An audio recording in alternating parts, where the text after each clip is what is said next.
Now that we've opened a spreadsheet, we need to know some of the terminology we're going to use as we work with our spreadsheets. So each individual little box is called a cell. It'll be highlighted in blue whenever you have clicked on it. And each cell has a cell reference. You'll notice that it's in this column with the letter D, and it's in this row with the 4. So this is cell D4. So the column is this vertical set of cells. This one is column D. They're labeled alphabetically, so each column, this is column F or column G, each column is labeled alphabetically. Each row is a horizontal set of cells. It's going from left to right. So this is row 4 or row 2. So the rows are labeled numerically.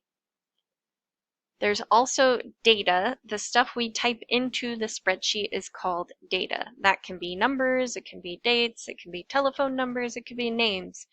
Anything you enter into the spreadsheet is usually referred to as data. A range is a group of cells that has been selected. If we don't want the entire column of B, maybe we only want a few, this is the range of cells we want. We start at B3, we end at B10, so the range is B3 to B10. And finally, you'll notice at the bottom these tabs. You can actually work with multiple spreadsheets in one entire workbook.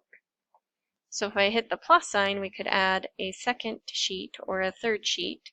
So these sheet tabs will allow us to access multiple spreadsheets at once that maybe are related but need a little bit of their own space.